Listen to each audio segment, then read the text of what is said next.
art doesn't exist without communication, doesn't exist without the others.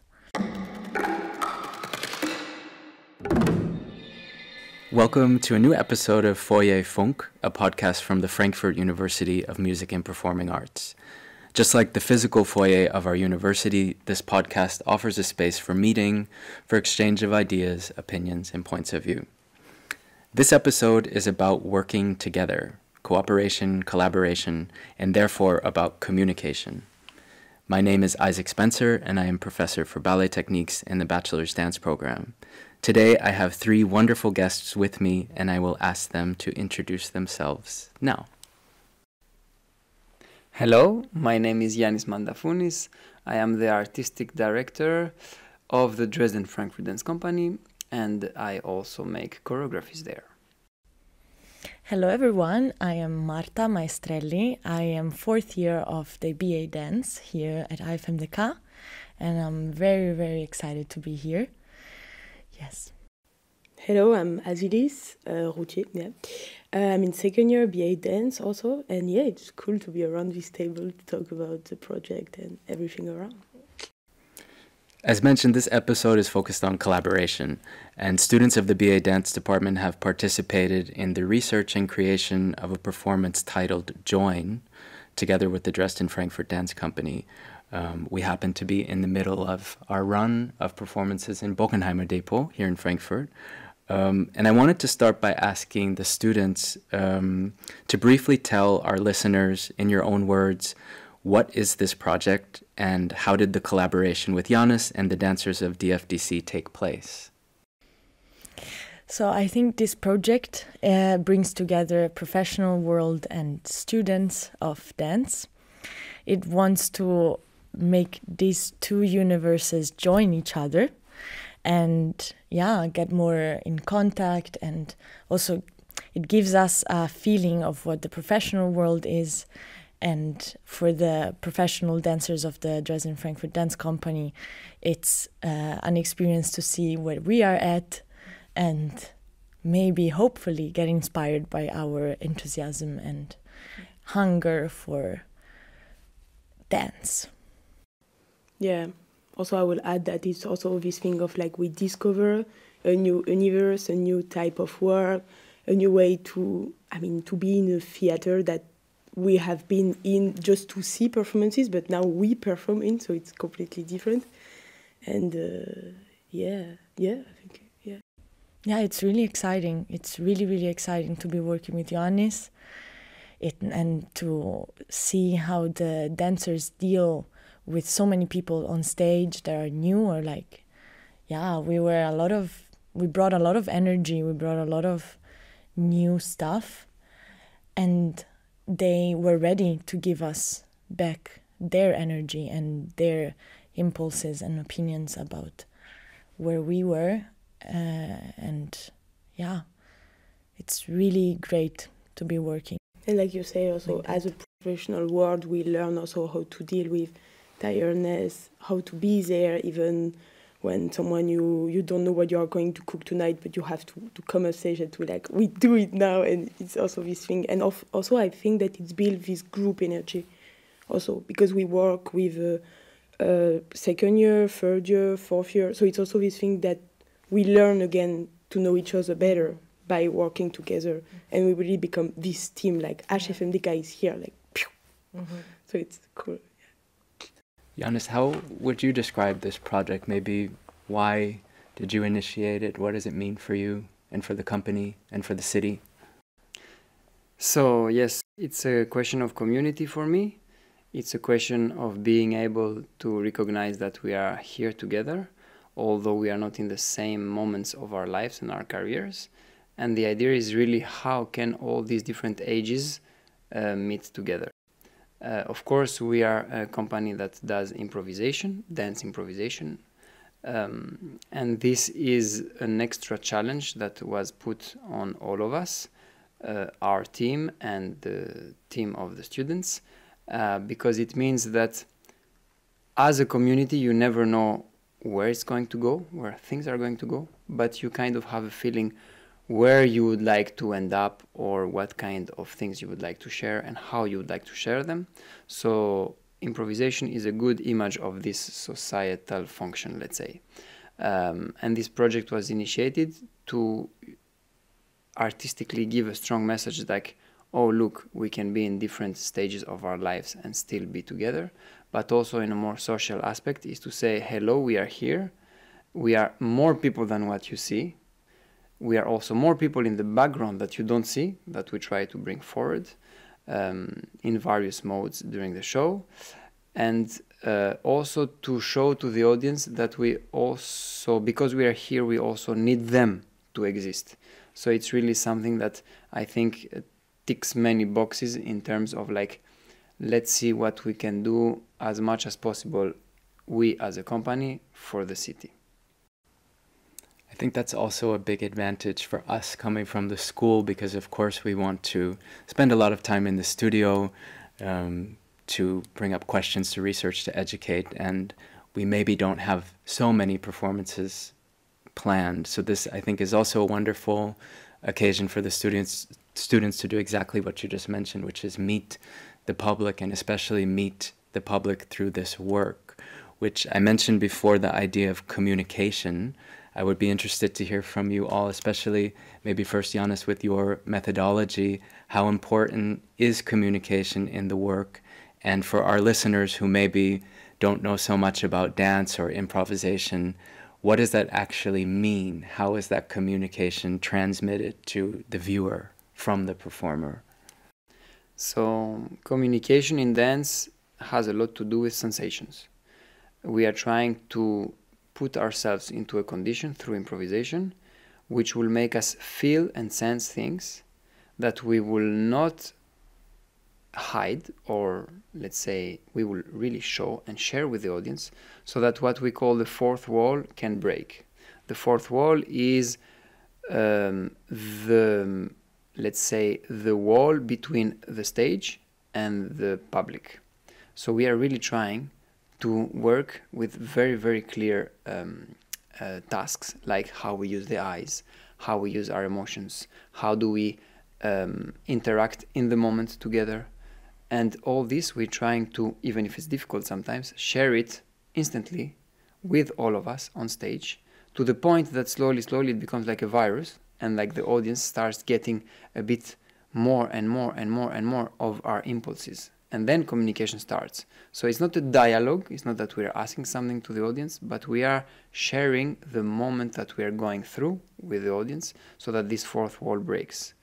And this is an ongoing work through the whole show. And we are also contradicting this with strong images, that is like, let's say, photographs. And these images are really to be watched as images at a distance. So we are playing between break the wall, create the image, break the wall, create the image. And this kind of like fast elevator gives a kind of emotional sensation to the audience and to us, which we are trying to use. Yeah, I think communication is at the base of what we are doing here in HfMDK in general, and art doesn't exist without communication, doesn't exist without the others. It can exist without a viewer and just someone sensing what's going on in the space, but it's at the base really of art. And it's also a very close friend of mine that said this, Clementine Clou, if you're listening to us, hello. Yeah, that for her, like dancing is just about doing it with someone else, dancing with someone else. And with the work of Ioannis, we are learning to be with the audience when we are on stage, and looking and being on stage as if we were in the audience, as if we were dancing in the middle of the public. And the sensation that that brings is also kind of calmness sensation, instead of being nervous and having to show something off. But it's more about bringing your energy and feelings to the others, being playful, feeling like you're discovering the space, you're discovering yourself, and that also brings a lot of pleasure in the dancing. And it's the most grateful experience, the most great experience for a dancer, actually. The work that we're doing is, I've never danced and been so pleasured from my dance, actually. And it's also kind of can be, or it's prone to be, an happy dance, because you're trying to reach the attention of the audience and like bring them into your world. And nowadays, sometimes dance and contemporary dance or modern dance is seen as this very dramatic expression of the body sometimes. But with this work, it's more light. It creates a sense of, oh, I want to join that. I want to experience this. And maybe I can do it, you know, because I'm a human being and I also have feelings. I can do that. It doesn't matter then how it looks. It just matters what you feel when you do it. Yeah, I really think that through movement we can really communicate. And also I realized after we did like few performances with Join, that with my friend Amy we were talking about it. Amy, if you listen to us, it's your moment. Because we are like, but you know, sometimes we just we see someone and we are like, oh, I love your outfit, but we don't know how. And we got the impression that with this show, we are like, it's open, you know? And we have now like kind of joke together. We are like, yeah, we have to do it to stranger, to tell to the people, even if the language sometimes can be a barrier, like to just say to the person, for example, I don't know, I love your shirt, and to say it because we really think about it. And I think also it was nice that we got this openness to be like, yeah, let's be honest, let's be true, you know. And it's really this practice that we go through the body, which is like sometimes we arrive on stage, we don't know what's going to happen, and we open one arm, and this arm is already meaning something super big, you know. Yeah. And it's sometimes like Ioannis say, open your back, you open the door to someone else, or your eyes, you just send your eyes somewhere, and your partner is like, yeah, let's go there. And it's also this thing that your body become a communication. And for example, last time I was talking with people at the end of the piece, and they were like, but you know, when there is a party, we all want to stand up. But they were like, yeah, we feel it. And I was like, yeah, that's it. We don't need to speak. We just need to be there and to have our body so in that we communicate through each other, and we can just... Yeah, exactly. At one point, you also don't want to think. You prefer not to think when you're dancing at that moment. And it's like, oh... In that moment, I was in my head too much, and I was dancing, but I was thinking, and that's wrong. In this method, you just try to let the body give the answers and find solutions. Yeah. Yeah, and going also through so many, like it's like you say, elevator or I don't know, I do the wave thing, but like really this thing, like sometimes you arrive, you're it's amazing, and after it's like, something is going down, and it's also this wavy thing that you need to let happen, because I think normally as humans we try to be kind of stable, but when we are on stage we are not. There is so many things going on, the light and stuff, that you are just like, okay, let's let this thing happen, because physically it's amazing how you transform it, kind of. I'd like to dive a little bit into the process, and I'd like to start with the students asking, what were some differences in this project compared to other collaborations you've had in the school, let's say with guest choreographers? If you could name some things that were particular to this process. Yeah, I would say for like what we mentioned before, the stage time that we got in this collaboration is way much more. And that really helps us to explore ourselves in this very particular moment when we are on stage, nervousness or whatever. And that's really great that we got this 2 weeks full-on stage time together with the company members, and in this amazing place that is Bockenheimer Depot, and it really gives a professional vibe to the project. What else? Yeah, I think also we got this thing that it's not we don't work for a piece, but I mean, we also work for ourselves. I don't know how to explain, but there is this thing of like, you don't always go on stage being like, you repeat and you know what's going to happen. You arrive on stage, you don't know what's going to happen. So you have always this thing to,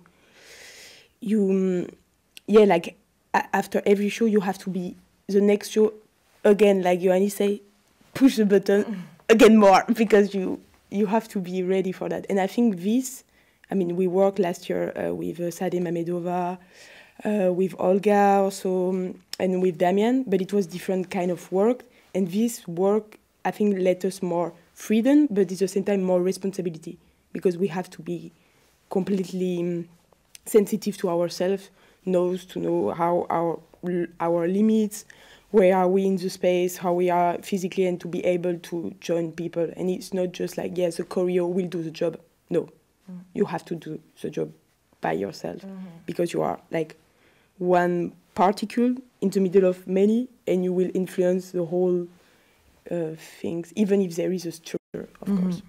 And here behind there is also a method, that is Ioannis' method, and we had to learn the method before then approaching the actual choreographic piece, and that was something particular to this.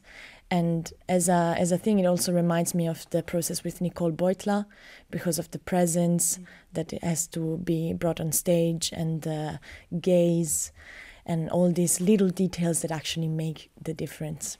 So yeah. Ioannis, I'd like to ask you a similar question about what maybe for you was different about this creation process, being that you spent 3 weeks in the summer semester with our students 3 hours a day, with about 25 students in the room. You also had 2 dancers, Nastya Ivanova and Thomas Bradley from your company, supporting you. If there were some differences there, and if I can ask a mega question, I would also be curious, when you studied, did you ever have an experience during your studies with a professional company? And if so or if not, what was kind of your wish with this project to offer our students, and vice versa? What do you hope that your or the dancers in Dresden Frankfurt can take from this experience? Good. So when I was a student, I didn't have this opportunity. This is clear. Back then, it was things were very split. Now it's different, but back then, the first time you would be on stage would probably be in an audition in front of a jury to get a job. So also we were not prepared at all for that. One thing that I wanted to give is this stage experience for people. The other thing is really about improvisation, how I can give the maximum of tools that I know as a performer, help the dancers, students or professionals to get through a 1-hour show in a very open structure. Enjoying, of course, there is a structure that is made, because to be able to find a choreographical concept that can sustain all these differences of levels, of age, of time in life, of techniques, and of different dance styles, you still need a base for that. It's like a kind of safety net. I also believe strongly that the way I work, at least, and maybe that's why before you said things are different, is that for me 98% of the piece is the dancers themselves. This is what I think differentiates from other choreographers. In this piece, maybe 95, because I still gave a structure. Sometimes I don't even give a structure, but I relate a lot to what they say also, because as a dancer, much less now, but before, because I did myself as a dancer perform this method until I understand what it is about and can be able to make it into a frame and then teach it. It is really about the responsibility the performer has on the choreographical impact of the piece. This is why we have to be hyper aware in every moment. What are we delivering and what are we expressing at every second? Because me as a choreographer, in that sense, I take a lot of risks. I empower, of course, the dancers, but this gives them a lot of responsibility. This goes hand in hand. And very often there is a confusion there. we seek for freedom, but we don't understand what would be the responsibility of this freedom. This is the same responsibility and for the students and for the dancers. And then for me, one very important thing is that, and this is where it is very important to really be, like you said, in the moment and really available, is that you never hear, after a show, you never hear the audience say, oh, the dancers didn't dance well, but the choreography was good. You will always hear, the choreographer didn't do his job, but the dance was great. So in my way of working, it's really going hand in hand. And this is something that is the amount of responsibility I was talking about before. The dancers, they have a very big percentage of choreographical choices that they have to make. Therefore, it can impact, let's say, me as a choreographer.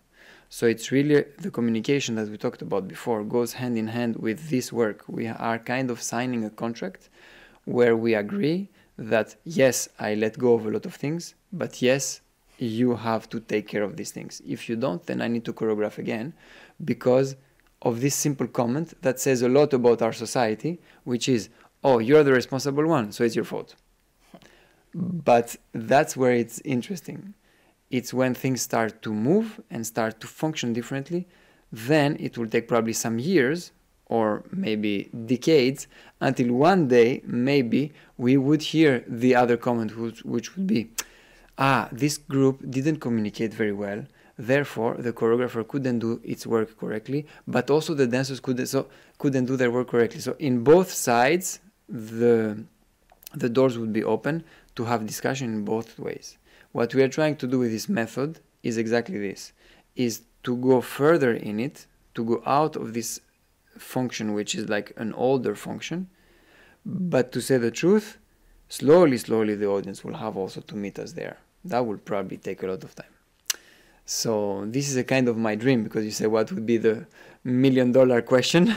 For me it would be this. It would be how much time through working in different ways, many choreographers, many dancers, not only me, we will arrive to communicate the different functions we have within our companies, our projects, our things, so that slowly the broader audience can also feel, understand where we are at, what we are doing, so that we all advance together as a community.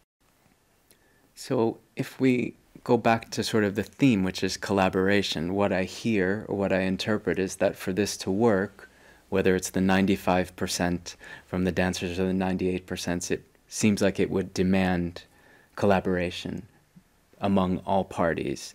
And then when we talk about collaboration, I always think of a colleague I worked with once who said to me, Isaac, you know, I've come to understand that a collaboration works when you're willing to give up something.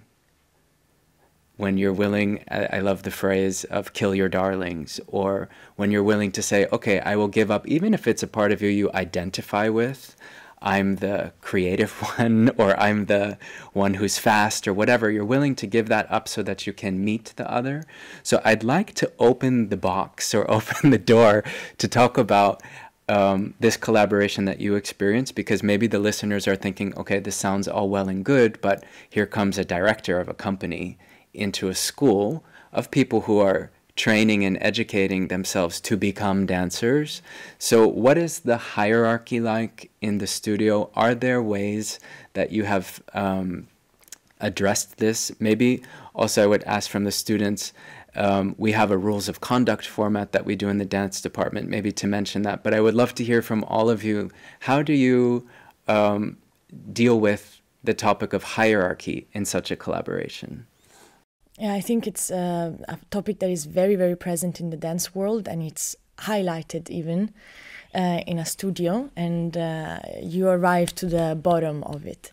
And it's like, with this work, the piece talks for itself, and like the fact that Ioannis came to the school and gave up the responsibility of having everything under control and took 25 students, or how many we are, in his piece within the company. And it's a big like will to collaborate with us and to say, hey, I know you exist and let's work together.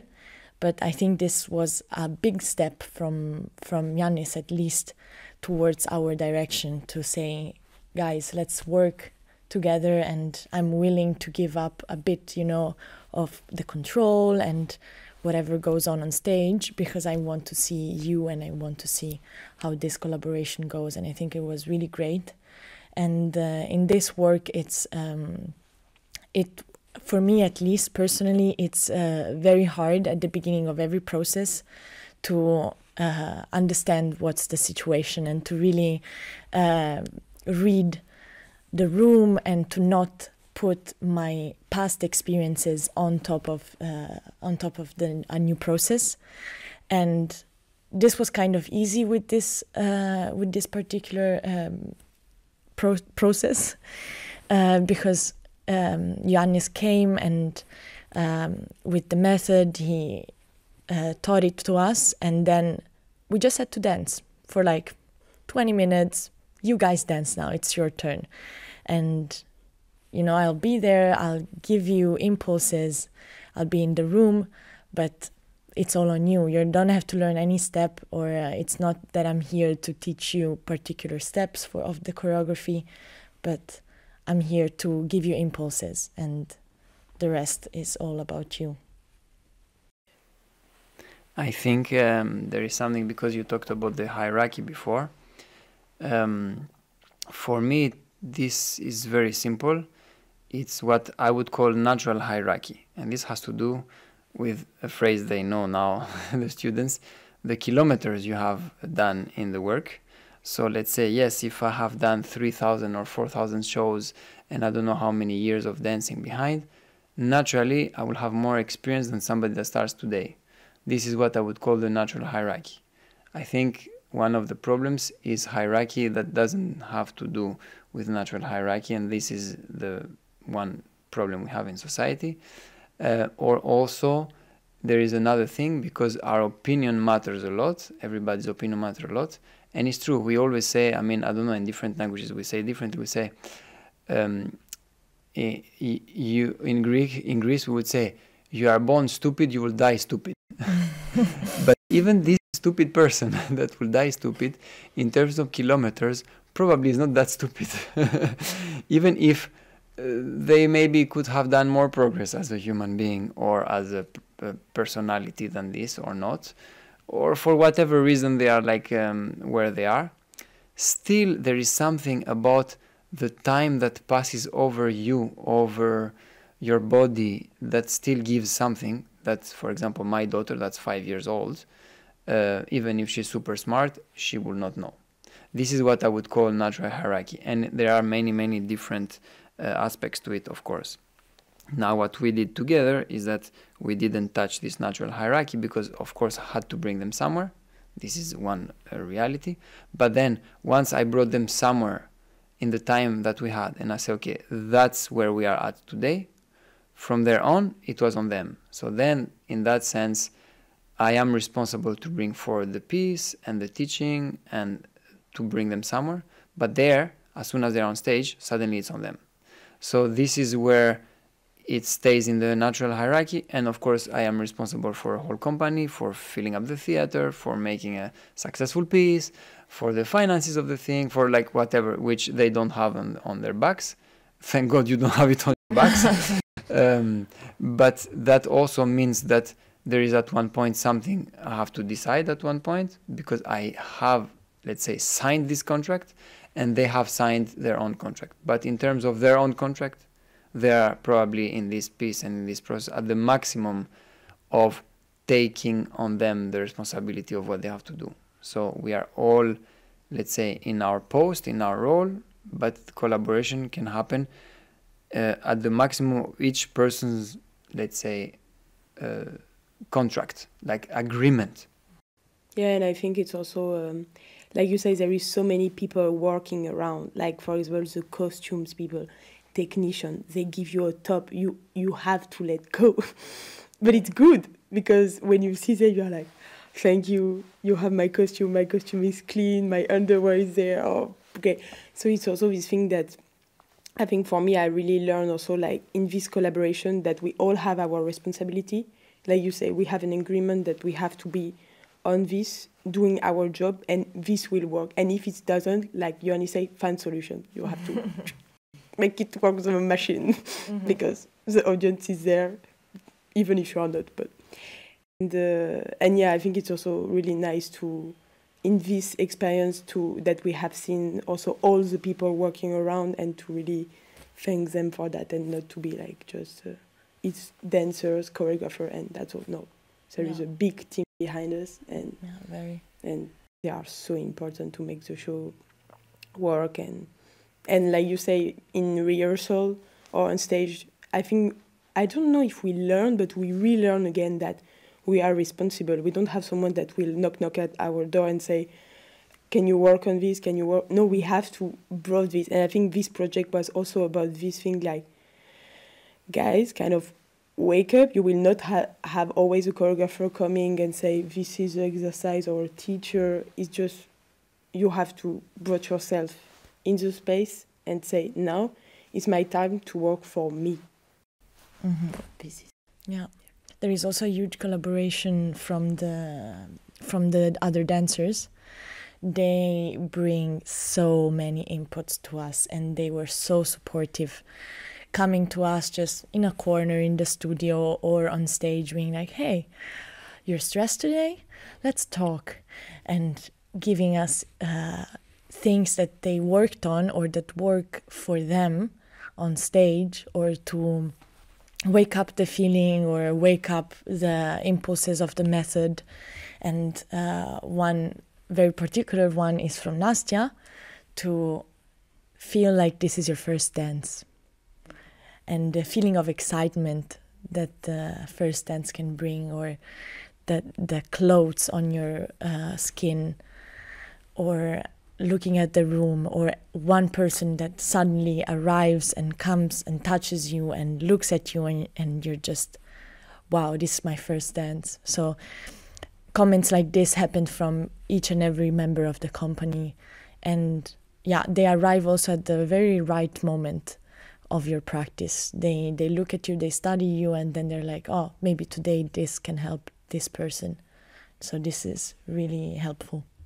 Yeah, and also I think it was nice to arrive in a company, and for example, to me, it was also to accept it's going to take time to meet dancers. No, because there is this thing, we arrive on stage, we meet each other, sometimes we never talked before. So there is this thing of like, yeah, we know each other. No, we don't. Completely, I mean. And this was also this thing about learning that collaboration. In one side, it can be really fast, but on the other side, it can take time, and it's okay that sometimes you don't talk to everyone. You don't have to be friends with everyone. And yeah, like you said, at some point someone will come to you and say, hey, do you work on this? Oh, you have a big spine behind your back. Or Nastya was always telling me, you have invisible friends on stage. And think about this. And this is also the thing that, I think, like you say, we need to let go, to accept that, it will also take time to meet the dancers, because also we feel that we are from our team, we know each other really well, and also they did a show in Dresden, so it was also this thing to arrive and to be like, I have my job to do, they have their job, and we can understand this, and we don't have already to be like on stage in the background to be like, we can be cool. A feature of this collaboration that I've witnessed accompanying it is there's this complexity in dancing in general, and all of these elements that you've just mentioned. And I find it fascinating, or what I've witnessed, Ioannis, is you try to be very transparent and to simplify the things. Like you said, some things are quite simple. I was in a rehearsal where you said, listen, this is with a professional company, my name is on it, this is what we need. And I like this sort of balance, as I see it, of when there are things we can name, they're named, to give space for all of these things we can't name. Because witnessing the performances the last 4 days, it's truly different. I mean, we say that as a cliche, oh, it's different every time, but the piece is really, it unravels truly in a different way. And I think in order for that complexity to happen, I see it as an anchor in this collaboration, that when you can sort of offer some kind of ground or some kind of point to be tethered to, you do, so that this other thing can emerge. I think I'd like to end like just one time flipping it on its head. Like, what do you think you would need to have a horrible collaboration? Or what would absolutely ruin a collaboration? I would like to hear. For me, it's very simple because I know I have experienced some of them. It's when people are not willing to play together. Simply. If they're not willing to play together, you cannot do anything. I think for me is not letting go of this ego part of ourselves that we all have, and not letting go of it, or like not being vulnerable, not being available, or just this, simply not be willing to give up something. Yeah, for me it would be also this sensation that I didn't meet the person. You know, that we work, but we didn't match, kind of. It's like a date, you know. We need this thing of like, at some point and like this thing, like you say before, communication. I think it's also the base of like, but this take times also, I feel so. Yeah, I think it would be my worst. But there is a little thing here. It can be that you do bad collaboration, but that the piece works. That can also happen. That happens. So it's just to be even more specific in your question. Collaboration is one thing, but you could collaborate very well and make a shitty piece. You could collaborate very well and make a good piece, but you could also collaborate not well at all and still the piece is good. So there are many, many aspects to it. It's not one thing.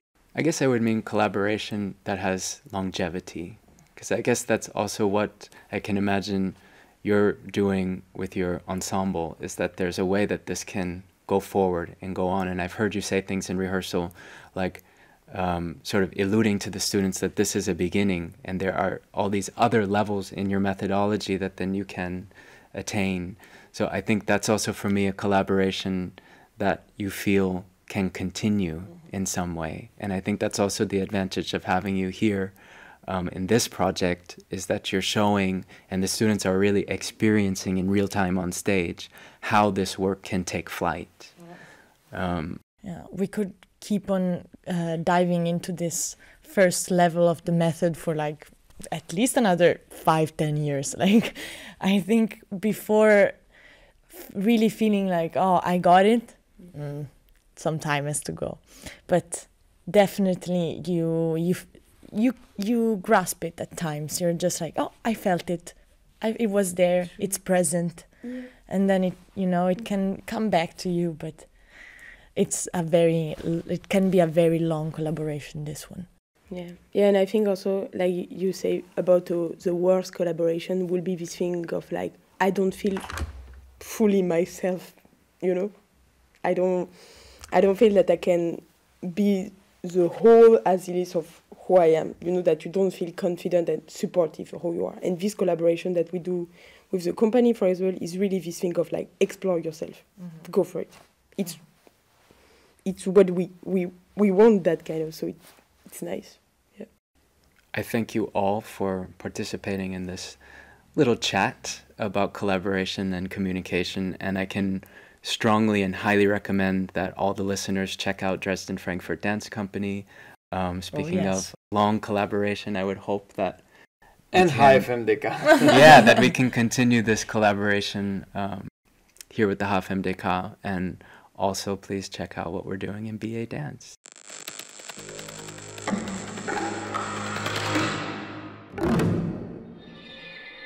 FOYERFUNK is a podcast from the Frankfurt University of Music and Performing Arts. Today's guests were Ioannis Mandafounis, Marta Maestrelli, and Aziliz Routier. Your host was Isaac Spencer. The editors are Lorna Luers, Laura Zaxler, David Schmidt, and Hans-Jakob Stemmler. Technique and production, David Schmidt. The intro and outro music is from Orm Finnendahl.